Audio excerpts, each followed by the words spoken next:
Hello everyone, welcome to विश्वास classes. आप लोग आज प्री देकर आ गए हैं नाबार्ड का।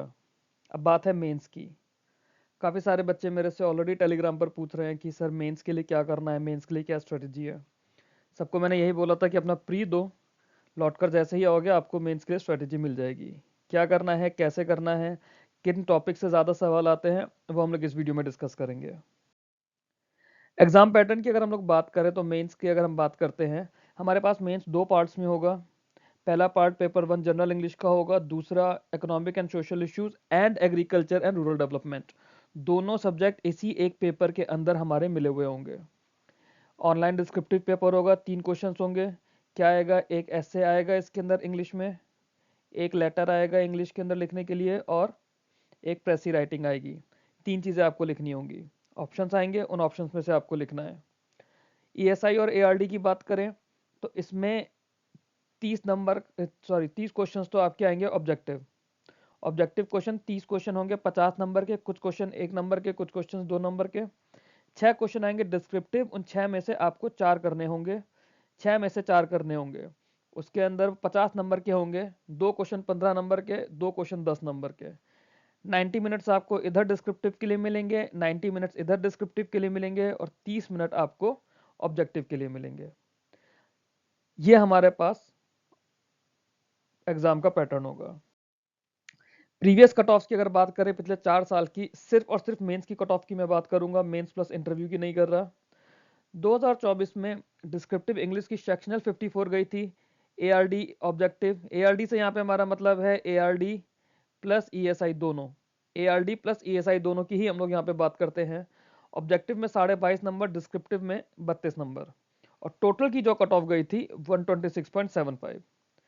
2023 में descriptive English 53.25, ARD objective 22.5 number, ARD descriptive 31 number, total 128.50।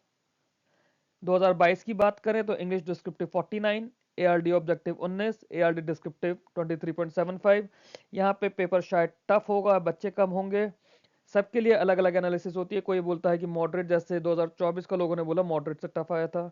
मुझे इजी हार्ड मॉडरेट समझ नहीं आता। अगर हमने सही तरीके से पढ़ाई करी है तो जो भी एग्जाम में पूछा गया है वो हमें आता है, हम उसे लिख सकते हैं। उसमें फिर इजी क्या है, टफ क्या है, आपको अगर आता है तो आता है।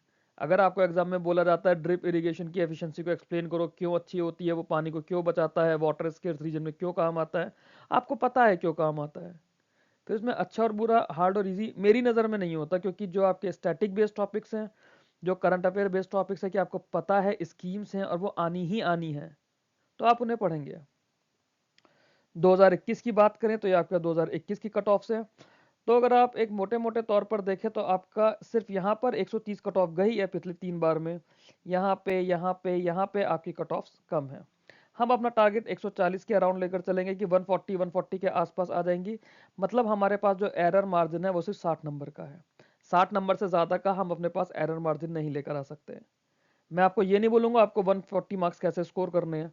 मैं सिर्फ आपको ये बताऊंगा कि 60 मार्क्स गंवाने का आपके पास कहाँ कहाँ ऑप्शन है। इसके अलावा आप एक भी नंबर अपना नहीं छोड़ सकते।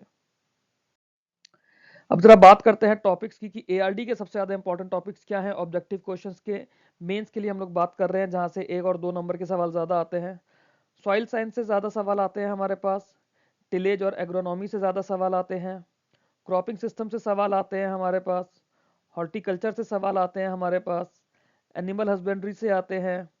इंस्टीट्यूशन से आते हैं, पैक्स और केवी के जो होते हैं कमिटी बेस्ड।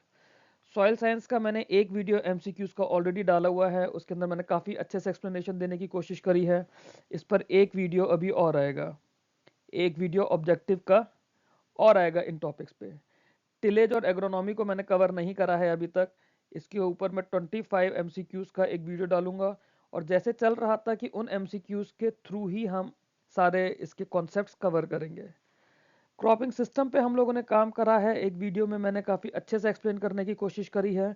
इसमें अराउंड 10 to 15 एमसीक्यूज आपके लिए अभी और आएंगे। 20 एमसीक्यूज ऑलरेडी हैं इसके अंदर, और उन एमसीक्यूज को अगर आप देखेंगे तो हर एमसीक्यू के साथ में उससे रिलेटेड पूरा टॉपिक मैंने एक्सप्लेन करने की कोशिश करी है। मैंने ये नहीं करा है कि मैंने सिर्फ जो करेक्ट ऑप्शन है उसको एक्सप्लेन कर दिया, नहीं, मैंने पूरा टॉपिक उसमें एक्सप्लेन करने की कोशिश करी है। हॉर्टिकल्चर का एक वीडियो हमारे पास आया है, इसके अंदर हमने अभी तक हमारे प्लांटेशन और हॉर्टिकल्चर क्रॉप्स के बारे में बात की थी, अभी तक उनके साइंटिफिक नेम्स हमने डिस्कस नहीं करे। अब जो वीडियो आएगा उसके अंदर नेम्स वाला वीडियो आएगा, नेम्स वाला वीडियो प्लस कुछ कॉन्सेप्ट्स उसके अंदर आएंगे। एनिमल हस्बेंड्री का हम लोगों ने काम करा है काफ़ी ज़्यादा, हम लोगों ने इसको एक पार्ट में अभी तक डिस्कस करा है, पोल्ट्री वाला मैंने अभी तक नहीं बनाया है। एनिमल हस्बेंड्री का मेरी नज़र में कैटल के लिए, वो लाइव स्टॉक के लिए कंप्लीट हो चुका है, बट फिर भी अभी उसमें थोड़ा कुछ बचेगा तो हम लोग करेंगे अलग से। और इंस्टीट्यूशंस का वीडियो अभी बचा है, ये अभी आने वाला है। ये वीडियो जनवरी फर्स्ट वीक के अराउंड आएगा, इसमें थोड़ा सा टाइम लगेगा क्योंकि उससे पहले हम लोग डिस्क्रिप्टिव पर काम करेंगे। ये हमारे एआरडी के इंपॉर्टेंट टॉपिक्स थे जहां से हमारे पास ऑब्जेक्टिव क्वेश्चंस 1 और 2 नंबर में आते हैं। आई होप ये आप लोगों को क्लियर हुआ। अब अगर हम लोग एआरडी के टॉपिक्स की बात करें तो बहुत ज़्यादा इंपॉर्टेंट टॉपिक्स में आता है हमारे पास एग्रीकल्चर एक्सटेंशन। जो एग्रीकल्चर एक्सटेंशन से रिलेटेड जो भी कुछ है वो हमारे पास आता है, नाबार्ड के यूनिट 1 के सिलेबस का ही पार्ट बन जाता है ये। एग्रो फॉरेस्ट्री, एग्रो फॉरेस्ट्री बहुत इंपॉर्टेंट है, इसके साथ में हमें सोशल फॉरेस्ट्री भी हमें करनी होती है। कई बार तो डायरेक्ट आपसे इसका ऑब्जेक्टिव भी आता है, डिस्क्रिप्टिव में, इंटरव्यू में कई बार डायरेक्टली पूछा जाता है कि दोनों के बीच में क्या डिफरेंसेस है, एग्रो फॉरेस्ट्री और सोशल फॉरेस्ट्री के डिफरेंसेस बताइए। और नाबार्ड ही नहीं, बाकी जो एग्रीकल्चर एग्जाम्स हैं उनके भी फेवरेट टॉपिक्स में से एक है। फिर एग्रीकल्चर की मार्केटिंग, इरिगेशन और फॉरेस्ट्री और सोशल फॉरेस्ट्री। इरिगेशन हमारे लिए बहुत ज़्यादा ज़रूरी है, ड्रिप इरिगेशन तो एक नेक्स्ट टू फेवरेट टॉपिक्स में से एक है नाबार्ड और बाकी एग्रीकल्चर एग्जाम्स का। Marketing of agriculture, forestry, social forestry, ये करंट के इश्यूज की वजह से भी, दोनों ही टॉपिक जो हमारे करंट इश्यूज चल रहे हैं उसकी वजह से भी बहुत ज़्यादा इंपॉर्टेंट हो जाते हैं, क्योंकि हमारे कुछ तो इश्यूज चल ही रहे हैं ना इकोनॉमी में अभी। या करंट अफेयर्स की हम बात करें, जो कुछ अप्रोर हो रहा है, चाहे अरावलीज का हो या छत्तीसगढ़ का हो या उत्तराखंड के अंदर भी थोड़ा थोड़ा ऐसा अप्रोर होता रहता है, ये हमेशा एक आपके करंट अफेयर्स का पार्ट होता है, डायरेक्टली और इनडायरेक्टली। नाबार्ड आपसे डेफिनेटली इस पर पूछेगा कुछ ना कुछ। फिर आगे हम लोग ईएसआई की बात करते हैं। ईएसआई के अंदर सबसे पहले आप ये समझिए कि ईएसआई आपका चाहे डिस्क्रिप्टिव हो या ऑब्जेक्टिव हो, ये आपका करंट बेस्ड होता है। स्टैटिक में हमें 3-4 टॉपिक्स ईएसआई के करने हैं, जैसे डब्ल्यूटीओ हमें करना है, हमें पॉवर्टी करना है, हमें अनएम्प्लॉयमेंट करना है, जो एक टॉपिक है ना poverty alleviation and employment generation, ये हमें करना है ऑब्जेक्टिव के लिए भी, डिस्क्रिप्टिव के लिए भी। स्टैटिक के यही 3 सबसे इंपॉर्टेंट टॉपिक्स हैं जो हमें अपने ईएसआई के एग्जाम के लिए करने हैं।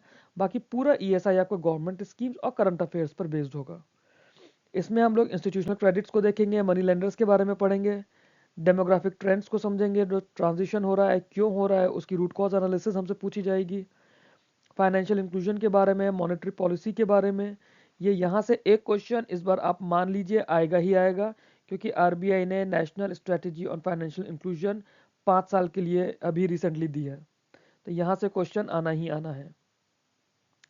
डब्ल्यूटीओ, उसका इम्पैक्ट इंडियन इकोनॉमी में, ये मैंने आपको बताया ही है अभी, स्टैटिक से हम इसे डायरेक्टली लिंक करेंगे। और जो करंट चल रहा है, जो भी करंट इश्यूज चल रहे हैं डब्ल्यूटीओ के साथ में, वो सारे यहाँ पर डिस्कस होंगे। और क्योंकि यूएस ने अभी टैरिफ्स का कुछ खेल वेल करा है हर कंट्री के, हर तो नहीं बट मेजरली इधर एशियन कंट्रीज के साथ में, इसलिए भी ये पार्ट इंपॉर्टेंट हो जाता है। एमएसपी पॉलिसी रिव्यू, ये नाबार्ड के फेवरेट टॉपिक्स में से एक है। एग्रीकल्चर के सारे एग्जाम्स के लिए उनके फेवरेट टॉपिक्स जो होते हैं उन्हीं में से एक होता है। फिर पोस्ट हार्वेस्ट इंफ्रा की बात करेंगे, वैल्यू एडिशन, स्टोरेज और इंपॉर्टेंस इन एग्रीकल्चर की बात करेंगे। ये सब हमें करना है। ये टॉपिक सॉरी यहाँ पे एआरडी से आ गया है, कुछ टॉपिक्स एआरडी के यहाँ पर आ गए हैं। Government initiatives related to financial inclusion, ये इंपॉर्टेंट टॉपिक है आपका। ऊपर भी मैंने आपको बोला है आरबीआई से रिलेटेड भी, गवर्नमेंट से रिलेटेड भी। गवर्नमेंट से रिलेटेड जब भी हम फाइनेंशियल इंक्लूजन की बात करेंगे, हम जनधन योजना से शुरू करेंगे, क्यों? वो हमारा national mission on financial inclusion है। तो जो भी हमारा नेशनल मिशन हो जाता है वो हमारे एग्जाम के लिए इंपॉर्टेंट हो जाता है। एग्रीकल्चर इंफ्रा स्टोरेज रिलेटेड, ये चीज़ें हम लोगों को देखनी पड़ेगी, हम लोग देखेंगे और इसे करेंगे। अपने वीडियोस के थ्रू ही मैं आप लोगों को कराऊंगा टेलीग्राम चैनल पे। अगर किसी टॉपिक का वीडियो नहीं बन पाएगा, उसकी पीडीएफ, उसके नोट्स मैं आपको टेलीग्राम पर दूंगा। आपको किसी चीज़ के लिए परेशान होने की नीड नहीं होगी।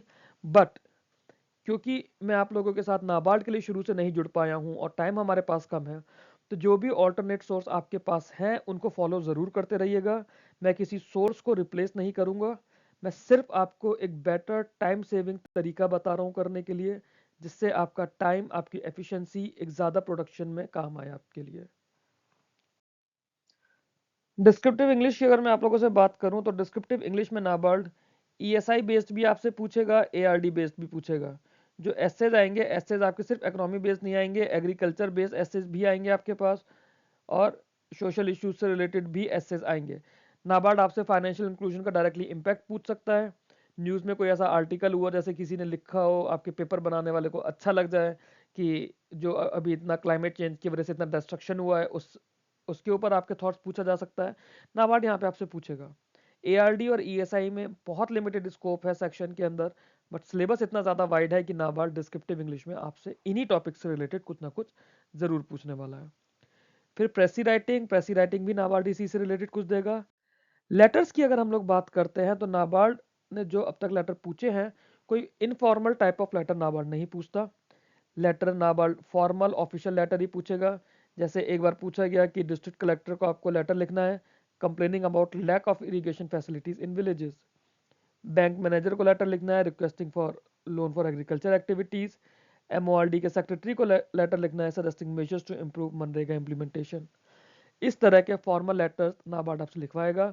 और अगर आप इसे ध्यान से देखें इन टॉपिक्स को भी, तो ये भी आपका एआरडी या सोशल इश्यूज का ही सिलेबस का पार्ट है।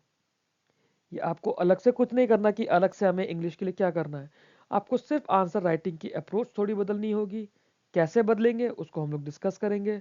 आंसर में कैसे लिखना है, कैसे उसका स्टार्ट लिखना है, कैसे टॉपिक को इंट्रोड्यूस करना है, कैसे उसमें हमें वे फॉरवर्ड देना है लेटर के अंदर या ऐसे के अंदर, सॉरी, और कैसे हमें उसे कंक्लूड करना है। सेम भी हम लोग लेटर के लिए भी करेंगे।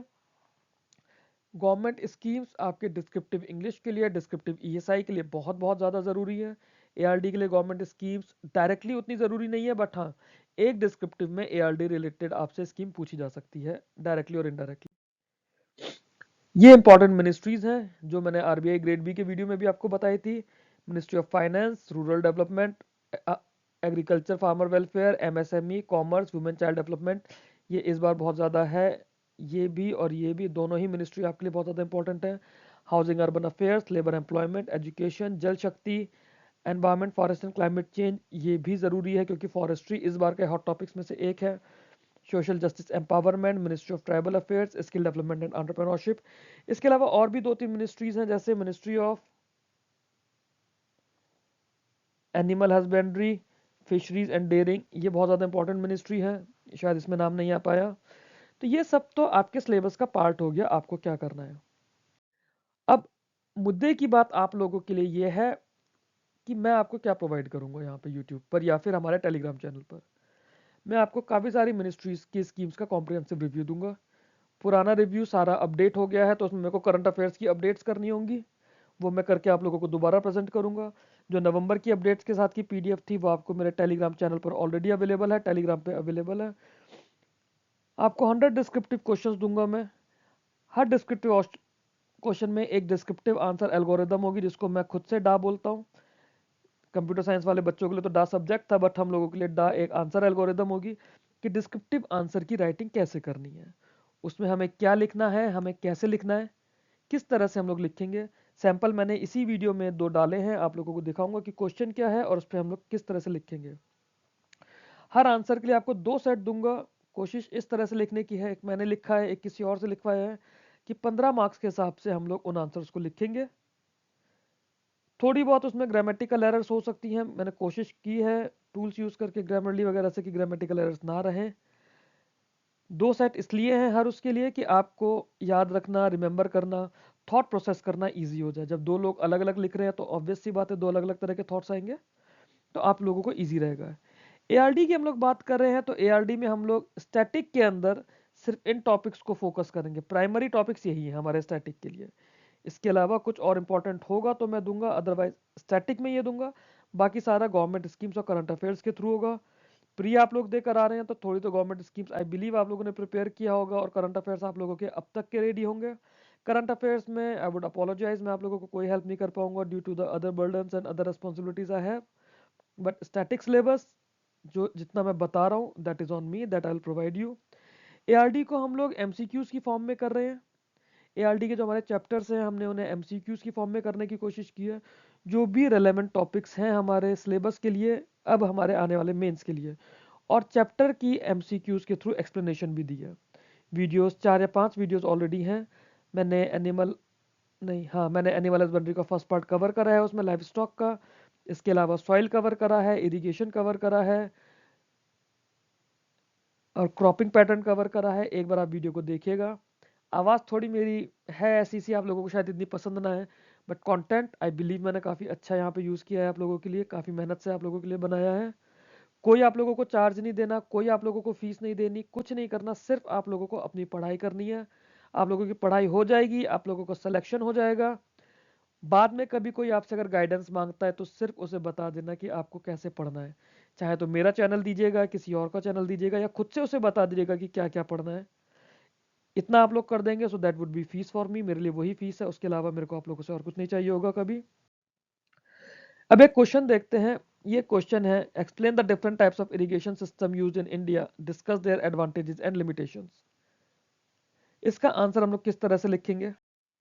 काफी बेसिक सा क्वेश्चन बनाया है मैंने। ये कुछ इस तरह से मैं आपको 5 स्टेप्स में इसका आंसर बताऊंगा। हर स्टेप को हम लोग 3 मार्क्स के हिसाब से या फिर 2.5 मार्क्स के हिसाब से मार लेंगे, और जो मेजर स्टेप होगा उसमें हम लोग अपनी मार्किंग ज़्यादा दे देंगे। सबसे पहले हम इरिगेशन को डिफाइन करेंगे, इरिगेशन सिस्टम का क्लासिफिकेशन करेंगे, फिर उनका डिस्क्रिप्शन बताएंगे, मेजर इरिगेशन सिस्टम्स क्या क्या हैं, उनके एडवांटेजेस डिसएडवांटेजेस बताएंगे, और फिर लास्ट में उसका कंक्लूजन या फिर वे फॉरवर्ड बताएंगे। शॉर्ट में कुछ इस तरह से बताएंगे कि इरिगेशन क्या होता है, आर्टिफिशियल एप्लीकेशन ऑफ वाटर है क्रॉप्स का to meet their moisture requirements, essential in Indian agriculture due to monsoon dependence, uneven rainfall, frequent dry spells. तो हमने इरिगेशन को सिर्फ यहाँ पे एक्सप्लेन कर दिया। एग्जाम में आप थोड़ा ज़्यादा लिखेंगे, यहाँ मैंने वीडियो के पर्पज से आपको ब्रीफ बताया है कि ये एल्गोरिदम के अंदर होगा। इन पॉइंट्स को बढ़ा के लिखना। अगर आपको टॉपिक की नॉलेज है, आपको चैप्टर की नॉलेज है, इटसेल्फ आपने ये इसके डिस्क्रिप्टिव आंसर्स मेरे पढ़े होंगे, तो आई बिलीव आप काफ़ी अच्छे से लिख देंगे। ब्रॉडली आप बता देंगे वहाँ पे surface irrigation, sub surface irrigation, micro and pressurise irrigation systems हमारे पास होते हैं। आप जब लिखेंगे आप में भी इसमें 2 लाइन और एक्स्ट्रा ऐड करके लिख देंगे। ये मानकर चलिए कि हर सेक्शन का आपको 2.5 से 3 नंबर के बीच में बताना है, और जो मेजर डिस्क्रिप्शन होगा ये आपको थोड़ा मार्क ज़्यादा रखना होगा। कंक्लूजन आपको बहुत अच्छे से देना होगा। देखेंगे हम लोग किस तरह से होता है। एडवांटेजेस लिमिटेशंस हमने यहाँ पे ब्रीफली बताए हैं, आप लोगों को ये चीज़ डिटेल में लिखनी होगी। क्या इरिगेशन के एडवांटेजेस है किसके, और जैसे ड्रिप इरिगेशन हमारे पास वाटर स्केर रीजन के अंदर यूज़ होता है, बाकी इरिगेशन हम लोग कहाँ कहाँ यूज़ करते हैं वो आप यहाँ बताएंगे। कंक्लूजन कुछ इस तरह से देंगे, in major water scarce India efficient irrigation is critical for sustainability. Words हमें यूज करने हैं, क्रिटिकल वर्ड हमें यूज करना है, सस्टेनेबिलिटी ये वर्ड हमें यूज करना है। ये वर्ड्स मैं आपको बोर्ड करके दूंगा। इनिशिएटिव सच एज प्रधानमंत्री कृषि सिंचाई योजना। अब देखिए कितने अच्छे से इस आंसर में हमने एक गवर्नमेंट स्कीम का नाम भी डाल दिया, और उस गवर्नमेंट स्कीम को हमने इंट्रोड्यूस कर दिया। हो सकता है हम 2 गवर्नमेंट स्कीम को इंट्रोड्यूस कर दे, कोई ऐसा क्वेश्चन आए हमारे पास। तो इस तरह से हमें अपने आंसर की प्रैक्टिस करनी है। मैं आपको अप्रॉक्स 100 के अराउंड डिस्क्रिप्टिव आंसर्स उनकी एल्गोरिदम दूंगा, जो इटसेल्फ आपके सिलेबस को भी कवर करेंगी अपार्ट फ्रॉम ऑब्जेक्टिव, और वो एग्जाम पॉइंट ऑफ व्यू से हर क्वेश्चन 15 मार्क्स के हिसाब से आप लोगों के लिए इंपॉर्टेंट होगा। 15 मार्क्स के लिए कंटेंट हम प्रिपेयर करेंगे तो आई बिलीव उसे 10 मार्क्स में क्रंच आप कर लेंगे। ये जितना लिखा है ये मेरे हिसाब से 4 से 5 नंबर का लिखा होगा हमने, वर्ड्स मैंने काउंट नहीं करे हैं, बट 5 से 8 एट मैक्स, इससे ज़्यादा का शायद ये कंटेंट नहीं है। 8 भी मुझे ज़्यादा लग रहा है, 5 के ही आसपास का मैं मानकर चल रहा हूँ। एक और क्वेश्चन समझने की कोशिश करते हैं। Explain the important objective and importance of mission Antyodaya योजना in rural development planning. Direct question आपके पास आया है। हम अपने क्वेश्चंस को जब प्रैक्टिस करेंगे तो मैं ऊपर एक स्टेटमेंट दूंगा, फिर उस स्टेटमेंट से पूरा क्वेश्चन आपके पास ड्राइव होगा। अब मिशन अंत्योदय की हम लोग बात करेंगे रूरल डेवलपमेंट प्लानिंग में, तो क्या है ये, इसकी एल्गोरिदम आ जाएगी। सबसे पहले हम इसको इंट्रोड्यूस करेंगे, इसका ऑब्जेक्टिव बताएंगे। क्या इंट्रोडक्शन है, ग्राम पंचायत लेवल का कन्वर्जेंस इनिशिएटिव है। एम क्या है, poverty reduction, holistic rural development by ensuring coordinated delivery of government schemes. आ गया ये। अब इसके बारे में हम लोग जब बताएंगे तो यहाँ पे अपने आंसर में हम इससे रिलेटेड गवर्नमेंट स्कीम्स के नाम लिख देंगे। हमने जब ऑलरेडी बोल दिया कि ये किस लिए यूज हो रहा है, तो कुछ गवर्नमेंट स्कीम का एग्जाम्पल लेकर यहाँ डाल देंगे, तभी तो हमारे आंसर का कंटेंट अच्छा बनेगा। हमारा एम है कि अगर 15 मार्क का हमारा क्वेश्चन है, हम एटलीस्ट उसमें 10 से 12 स्कोर करेंगे। कैलकुलेशन हम आगे समझेंगे, हर सेक्शन के हिसाब से कैलकुलेशन कैसे करनी है। फिर इसके अंदर हम एनुअल ग्राम पंचायत सर्वे मैकेनिज्म का डालेंगे, जो भी नाबार्ड की रिपोर्ट में या पीआईबी पर अपडेट आई होगी। Annual gram panchayat survey captures data on basic amenities, infra, social economic indicators, livelihoods, है ना। और ये कॉम्प्रिहेंसिव रूरल डेवलपमेंट प्रोफाइल करती है। फॉर एग्जाम्पल या फिर फर्दर इन दिस रिगार्ड करके हम लिखेंगे कि क्या हमारे पास आया है, जो भी हमारे पास अभी करंट के पैटर्न पर अवेलेबल है। फिर हम लोग इसमें कन्वर्जेंस एंड टारगेटिंग फ्रेमवर्क के बारे में लिखेंगे कि जैसे मनरेगा, एनआरएलएम, प्रधानमंत्री आवास योजना, जल जीवन मिशन, स्वच्छ भारत मिशन, इनके बारे में लिखेंगे यहाँ पर कि कैसे इनका कन्वर्जेंस हो रहा है, टारगेटिंग फ्रेमवर्क है। Data driven planning and challenges है, सर्वे डेटा किस तरह से सपोर्ट करता है ग्राम पंचायत को, चैलेंजेस क्या आते हैं डेटा एक्यूरेसी इश्यूज में, कई बार नेटवर्क कनेक्टिविटी के भी इश्यूज आते हैं, वेदर पे भी सैटेलाइट डेटा डिपेंड कर जाता है, बहुत सारी चीज़ें हो जाती हैं। देन उसका वे फॉरवर्ड क्या है, लोकल प्लानिंग कैपेसिटी हमें बढ़ानी होगी, डिजिटल टूल्स को हमें इम्प्रूव करना होगा, जैसे मैंने अभी आपको बताया कि क्लाइमेट से भी अफेक्ट हो जाता है, वेदर से भी अफेक्ट हो जाता है, नेटवर्क कवरेज नहीं होती है, रेगुलर मॉनिटरिंग करनी होगी। जब हम टॉपिक्स को पढ़ेंगे, कुछ आंसर्स को पढ़ेंगे, तो क्या लिखना है, कैसे लिखना है, ये थॉट्स आप लोगों को समझ आ जाएगा। क्वेश्चंस के थ्रू अगर आप लोगों ने ये समझ लिया, ब्रीफ जो मैंने आपको दिया होगा वीडियोस के अंदर, वो ब्रीफ आपने समझ लिया, तो बाकी आप लोग पीडीएफ पढ़ के या दूसरे सोर्सेज जहां से भी आप ऑलरेडी प्रिपेयर कर रहे हैं, क्योंकि आई बिलीव नाबार्ड का प्री आप लोग देकर आ रहे हैं, तो आप लोगों ने प्रिपरेशन शुरू कर दिया। मैं यूट्यूब पर काफ़ी टाइम के बाद अभी नवंबर मिड में आया हूँ, मैंने नाबार्ड के लिए बहुत ज़्यादा मटेरियल रेडी नहीं करा था प्री के लिए, इसलिए मैंने कोई ऐसा वीडियो भी नहीं बनाया। बट अब आपका मेंस आ रहा है हमारे पास, हम 1 महीने का टाइम मानकर चलेंगे मेंस के लिए, क्योंकि कल 20 तारीख तो हो ही जाएगी, 25 तारीख को आपका मेंस है। अगर आप 21 से भी पढ़ना शुरू करेंगे तो 2-3 दिन तो आपको लास्ट में जो भी कुछ पढ़ा है उसके रिवीजन के लिए चाहिए ही चाहिए होंगे। तो हम 1 महीने का टाइम मानकर चलेंगे, 1 महीने में हमें ये पूरा करना है। गवर्नमेंट स्कीम्स हम कुछ इस तरह से करेंगे, जैसे मैंने गवर्नमेंट स्कीम ली है, थोड़ा डेटा इसमें पार्लियामेंट सेशन से पहले का है, कुछ हो सकता है नवंबर में चेंज आया हो, मैंने अभी उसे ट्रैक नहीं करा है। जब मैं पीडीएफ अपडेट करूंगा वो चेंजेस इसमें इनकॉर्पोरेट हो जाएंगे। जैसे प्रधानमंत्री कौशल विकास योजना की बात कर रहे हैं, PMKVY 4.0, तो ये स्कीम इसी वीडियो के थ्रू समझने की कोशिश भी कर लेते हैं। नोडल एजेंसी देखेंगे कौन होती है, नेशनल स्किल डेवलपमेंट कॉर्पोरेशन इसकी नोडल एजेंसी है। लॉन्च डेट कब हुई थी, 15 जुलाई 2015 को। इसका 4th वर्जन चल रहा है, जो कि 2022 से 2026 के लिए है। तो जो भी स्कीम अभी मार्च 2026 में आपकी खत्म हो रही है, उसकी प्रोग्रेस ऑलरेडी आप लोगों के पास काफ़ी ज़्यादा होगी, वो हमें एग्जाम के लिए यूज़ आएगी, है ना। ये कहाँ पर जाएगी, ये आपके एम्प्लॉयमेंट वाले सेक्शन के लिए जाएगी, ESI में, एम्प्लॉयमेंट वाले सेक्शन में। एम क्या है, to provide free industry relevant skill based training to Indian youth and enhance their employability through standardised training, certification and placement support. ये इसका एम हो गया। ये सब चीजें जो भी गवर्नमेंट स्कीम को कवर करना है, जिस तरह से मैंने यहाँ पे आपके लिए डाला हुआ है। बजटरी आउटले क्या है, टोटल आउटले इसका अप्रोक्सीमेटली 6004 करोड़ से PMKVY 4 का, और 2700 करोड़ कंपोजिट एलोकेशन दिया है इस साल PMKVY 4.0, NM, PM NAPS और JSS के लिए। कुछ इस तरह से हमें अपने बजटरी एलोकेशन भी याद रखने होंगे। टारगेट ऑडियंस बहुत ज़्यादा ज़रूरी होता है, ये आपके ऑब्जेक्टिव में भी पूछ लिया जाता है कि 4-5 पॉइंट्स दे दिए किसी स्कीम से रिलेटेड, पूछा जाएगा कि कौन सा पॉइंट सही है या कौन कौन सा पॉइंट। अब तो मल्टी सेलेक्ट आता है इसमें 2 मार्क्स में, 2 मार्कर क्वेश्चन मल्टी सेलेक्ट आएगा, आपको एक पैराग्राफ दे देगा, पैराग्राफ में आपको स्कीम भी आइडेंटिफाई करनी है, स्कीम आइडेंटिफाई कर ली तो आपको उसके ये सारे फैक्ट्स के बेस पे सवाल पूछा जा सकता है। ऑब्जेक्टिव देखते हैं, ऑब्जेक्टिव क्या है इस स्कीम का, to provide short duration job oriented vocational training free of cost, recognise existing skills through RPL, जिसे हम रिकॉग्निशन ऑफ प्रायर लर्निंग कहते हैं, improve employability for domestic and global job markets, link training with actual job opportunities, apprenticeships and self-employment, expand digital and future skills capacity in the Indian workforce। ये इसके objectives हैं। ये क्योंकि हमारा एक introductory video है, मैं ये स्कीम आपको डिटेल में नहीं पढ़ा रहा हूँ, सिर्फ इस वीडियो को कंप्लीट करने के लिए, क्योंकि यहाँ पे स्कीम आ गई है, तो एटलीस्ट आप थोड़ा फैमिलियराइज हो जाए कि अगर आप मेरे अलावा किसी और को भी अगर आप फॉलो करते हैं, मुझे कोई इशू नहीं है, आपको जिससे फॉलो करना आप करिए, आपका करियर है, आपका राइट है, आपको ये पता रहे कि स्कीम्स में क्या क्या आपको पढ़ना है। आगे हम इसके की फीचर्स देखेंगे, जैसे कोर की फीचर्स क्या है PMKVY के, फ्री शॉर्ट टर्म ट्रेनिंग होगी इसमें, STT बोला जाता है in various sectors, recognition of prior learning RPL for workers with informal skills, placement assistance दिया जाएगा ट्रेनिंग के साथ में, कोर्स को NSQF के फ्रेमवर्क के साथ में लाइन किया जाएगा, ये अलग पॉइंट है। Special project for region based और सेक्टर स्पेसिफिक स्किलिंग, इस तरह के प्रोजेक्ट्स भी स्पेसिफिकली आया करेंगे।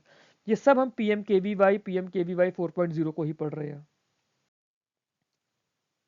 न्यू फीचर्स क्या इसके अंदर इंट्रोड्यूस किए गए हैं PMKVY 4 के अंदर? इसमें AI, robotics, internet of things, IoT, drones, 3D printing, green energy, EV maintenance, cyber security, ये नए नए इसके अंदर फीचर्स ऐड किए गए, नए इंडस्ट्री स्किल्स ऐड किए गए हैं। स्किल हब्स क्या है? Training through schools, colleges, ITIs, polytechnics, reach बढ़ाने के लिए स्किल हब्स का यूज किया जाएगा। अब अगर आपसे पूछा जाए कि गवर्नमेंट के एम्प्लॉयमेंट जनरेशन के लिए प्रोग्राम्स के बारे में बताइए, तो आप ये सब उसके कंक्लूजन में डालेंगे ना। अगर आप उसके अंदर बताएंगे गवर्नमेंट क्या क्या कर रही है, आप एक एग्जांपल लेंगे कि प्रधानमंत्री कौशल विकास योजना का 4.0 वर्जन लॉन्च हुआ है 2022 से 26 के लिए 5 साल का। इसके अंदर गवर्नमेंट इस तरह के इनिशिएटिव्स लेकर आई है। और अगर स्कीम का नाम नहीं भी लेते हैं, किसी और एम्प्लॉयमेंट जनरेशन प्रोग्राम के लिए बात पूछी जाती है और पूछा जाता है कि क्या और किया जा सकता है, what else can be done, this all can be done. Digital integration किया जाएगा digital skill India digital hubs के साथ में for training, assessment, certification and job matching. Demand driven approach होनी चाहिए, training based on strict district wise and industry wise skill demand. ऐसा नहीं है कि इंजीनियरिंग की जॉब्स हैं और जॉब्स नहीं है फिर भी हम लोग इंजीनियर बनते जा रहे हैं। MBA करके सेल्स मार्केटिंग की ही जॉब्स हैं हमारे पास, एडवर्टीजमेंट की इतनी जॉब्स नहीं है जितना क्राउड निकल रहा है। डिमांड ड्रिवन अप्रोच जरूरी है। डिस्ट्रिक्ट लेवल पर असेस किया जाएगा, इंडस्ट्री लेवल पर असेस किया जाएगा किस तरह की डिमांड है, किस तरह के लेबर की डिमांड है, किस तरह के स्किल्स की डिमांड है वहाँ पे जॉब्स के लिए, जिसे हम स्किल इंडिया के थ्रू किया जा सकता है। ग्रेटर इंडस्ट्री पार्टिसिपेशन रहेगा, मोर ऑन जॉब ट्रेनिंग दी जाएगी, क्योंकि वही बात है ना, आप कहीं पर भी जाते हैं आपसे पूछा जाता है आपको काम क्या आता है। आप जब इस तरह के उसमें जाएंगे तो सिर्फ ये कि मेरे पे सर्टिफिकेट है, मेरे पे डिग्री है, उससे जॉब नहीं मिलती है। प्राइवेट सेक्टर टफ है, इसीलिए हम लोग गवर्नमेंट सेक्टर की तैयारी कर रहे हैं ना। प्राइवेट सेक्टर के लिए आपको एक्सपीरियंस चाहिए, आपको कुछ काम तो आप बताओगे तभी तो वो आपको काम पे रखेगा। इंक्लूजन फोकस, इंक्लूजन फोकस जरूरी है। Special training for women, tribal youth, PWDs and marginal groups. अब फॉर एग्जांपल आपसे पूछ लिया जाए कि गवर्नमेंट के क्या क्या इनिशिएटिव्स हैं ट्राइबल डेवलपमेंट के लिए, आप उसमें एक पॉइंट ये डाल सकते हैं ना कि गवर्नमेंट ने चाहे कंक्लूजन में या वे फॉरवर्ड में, या गवर्नमेंट ने जो इनिशिएटिव्स लिए उसके अंदर, आप ये समझिए किस तरह से लिंक करना है। यही एक स्कीम के फीचर्स हम कितनी सारी जगह लिंक कर सकते हैं। गवर्नमेंट वुमेन डेवलपमेंट के लिए, वुमेन एम्पावरमेंट के लिए क्या कर रही है रूरल सेक्टर में, हम ये बताएंगे। गवर्नमेंट ट्राइबल यूथ के लिए, एम्प्लॉयमेंट जनरेशन के लिए क्या कर रही है, हम यहाँ से हम उनका पॉइंट देंगे। फिर इसमें हाइब्रिड लर्निंग रहेगी, मिक्स ऑफ क्लासरूम रहेगा, डिजिटल कंटेंट रहेगा, फ्लेक्सिबल लर्निंग मॉडल्स रहेंगे। इन सब चीज़ों के थ्रू हमें करना होगा। ये आपको कंटेंट मैं प्रोवाइड करूंगा, PDFs मैं आपको सारी दूंगा। ये हो सकता है कि कुछ टॉपिक्स के वीडियोस ना बन पाए क्योंकि टाइम हमारे पास कम है। ऑलरेडी RBI ग्रेड बी की सीरीज मेरी शुरू हो रही है और RBI असिस्टेंट की सीरीज शुरू हो रही है। ये आपको करवाना वीडियोस पे सब कुछ पॉसिबल नहीं होगा। PDFs स्टडी मटेरियल आपको मेरे पास टेलीग्राम चैनल पे मिलेगा। अब एक बार हम लोग डिस्कस करते हैं हमें मार्क्स कितने लेकर आने, किस सेक्शन में कितना हमारे पास लूज करने का स्कोप है। क्योंकि अगर हमें ये पता रहे हमारे पास कहाँ कितनी गलती कर सकते हैं तो हम उस गलती को भी एलिमिनेट करने की कोशिश करेंगे। अगली स्लाइड पर चलते हैं। अब वापस से हम लोग अपने एग्जाम पैटर्न को देखते हैं इसके मार्क्स को डिस्कस करने के लिए। हमारे पास इंग्लिश में, सॉरी ये आया नहीं है, हमारे पास इंग्लिश में 3 क्वेश्चन है। कट ऑफ हमारी जा रही है 52 से 55। 52 से 55 की कट ऑफ हम लोग डिस्कस कर रहे हैं। हम लोगों के पास कितना मार्क लूज करने का स्कोप है? 30। हमें यहाँ पे 70 स्कोर करना है, 70 का हम टारगेट लेकर चलेंगे तब हमको यहाँ पे 65 मिलेंगे। ऐसा नहीं है कि हम 70 का अटेम्प्ट करेंगे, हमारा टारगेट यह है कि मैक्स टू मैक्स हम 30 का लूज कर पाएंगे। इंग्लिश में 30 से ज्यादा इंग्लिश में हमें लूज करना ही नहीं है। हमारी क्वालिटी कितनी भी अच्छी हो जाए, हम लोग शायद ग्रामर में या सेंटेंस फ्रेमिंग में कुछ जगह हम लोग पैसिव राइटिंग में जो हमसे एक्सपेक्ट होता है हमसे कमियां रह सकती हैं। मैं भी अगर आप लोगों को कराऊंगा या कोई भी आप लोगों को कराएगा, no one can write 100% perfect answers in English और इन एनी डिस्क्रिप्टिव। यहाँ पे हम लोग जब बात करते हैं, ये जो हमारे पास कलर चेंज कर देते हैं पहले, ये जो हमारे पास 50 मार्क्स का है, ब्लू कलर लेते हैं, ये जो 50 मार्क्स का है ऑब्जेक्टिव, ये हमारे पास 35 से 40 हमें स्कोर करना है। तो हमारे पास 10 से 15 मार्क्स का ही मार्जिन है लूज करने का। और अगर इसमें हम लोग बात करते हैं इस 50 नंबर में, इस 50 नंबर में हमारे पास 35 से कम तो होना ही नहीं है। तो 15 मार्क आप यहाँ डिस्क्रिप्टिव में लूज कर सकते हो, 15 मार्क यहाँ लूज कर सकते हो और 30 नंबर यहाँ पे। मैक्सिमम ये मैंने आपको बताया है। इंग्लिश में 5 नंबर का हम बफर लेकर चल सकते हैं, बट अगर ये बफर है तो वो हमें यहाँ डिस्क्रिप्टिव में या ऑब्जेक्टिव में कवर करना है, और हम लोग कवर करेंगे। 50 में से 35 नंबर लाना, 40 नंबर लाना नाबार्ड के ऑब्जेक्टिव में टफ काम नहीं है। आप लोगों के पास क्वेश्चन बैंक होगा पूरा, आप लोगों के पास कंटेंट होगा पूरा, आप लोगों ने ऑलरेडी काफी हद तक तैयार कर लिया है, प्री क्लियर कर रहे हैं तभी आप लोग मेंस देने जा रहे हैं ना। प्री के लिए ESI descriptive sorry ESI ARD current affairs government scheme सब पढ़ा होगा तभी तो वहां पहुंच रहे हैं आप। तो ऐसा नहीं है आप लोगों को कुछ आता नहीं है, बस जो आता है उसे थोड़ा और पॉलिश करना है, और डिस्क्रिप्टिव की अप्रोच लेकर हमें नए तरीके से कुछ टॉपिक्स को देखना है। कैसे देखना है? डिस्क्रिप्टिव में आपको वीडियोस के थ्रू कराऊंगा, ऑब्जेक्टिव मैंने काफ़ी सारे करा दिए हैं एआरडी के। ईएसआई के ऑब्जेक्टिव्स क्योंकि करंट अफेयर्स बेस्ड है वो शायद मैं आप लोगों को नहीं करा पाऊंगा, मेरे पास उतना टाइम मार्जिन नहीं होगा। I sincerely apologise. Current affairs आप लोग जैसे कर रहे हैं, बहुत सारे अच्छे अच्छे प्लेटफॉर्म्स हैं, अफेयर्स क्लाउड पे बहुत अच्छे करंट अफेयर्स आते हैं, गौरव सर बहुत अच्छे करंट अफेयर्स देते हैं, और भी बहुत सारे टीचर्स हैं करंट अफेयर्स के, आप लोग उनके थ्रू करिएगा। अब तो मैंने देखा टेलीग्राम पर भी बहुत सारे अच्छे अच्छे चैनल्स हैं, वो बहुत अच्छे से आपको स्टडी मटेरियल बना रहे हैं, बहुत मेहनत कर रहे हैं वो लोग भी, मैं भी कर रहा हूँ, they are not the only one, I would praise me also. But okay ठीक है, जोक्स अपार्ट, बट मेहनत आप लोगों को करनी है। डायरेक्शन दिखाने के लिए मैं भी हूँ, मेरे अलावा और बहुत सारे टीचर्स हैं सोशल मीडिया पर जो आप लोगों को फ्री में without any self interest help कर रहे हैं। हमारा इंटरेस्ट बस इतना है कि थोड़ा सा आप हमारे वीडियोस को लाइक कर दीजिए, सब्सक्राइब कर दीजिए, थोड़ी रीच मेरी बढ़ जाएगी। कहीं पे मुझे कुछ लोगों के बीच में फ्लॉन्ट करना, ब्रैक करना, रिश्तेदारों को चिढ़ाना अच्छा लगेगा कि हाँ मेरा यूट्यूब चैनल है, लोग मुझे फॉलो कर रहे हैं। इन रिटर्न मैं लोगों को हेल्प करने की जितनी पॉसिबल कोशिश है मैं करने की कोशिश कर रहा हूँ। ये मेरा वीडियो था नाबार्ड मेंस की आपको कैसे तैयारी करनी है। वीडियो आप लोगों को अच्छा लगा हो, अगर कंटेंट अच्छा लगा हो, आप लोग मेरे चैनल को सब्सक्राइब कीजिए। जो एआरडी की प्लेलिस्ट मेरी बनी हुई है, एआरडी की प्लेलिस्ट के अंदर ऑब्जेक्टिव क्वेश्चंस हैं, आप लोग उन्हें प्लीज़ एक बार देखिए। अच्छा लगता है तो आप लोग चैनल के साथ जुड़िए। ये मेरा टेलीग्राम का हैंडल है, टेलीग्राम के हैंडल पे मेरा चैनल है, मेन चैनल का नाम है आरबीआई एंड नाबार्ड। इसको आप लोग फॉलो करिए, यहाँ पे आपको सारी अपडेट्स मिलती रहेंगी। Thank you very much.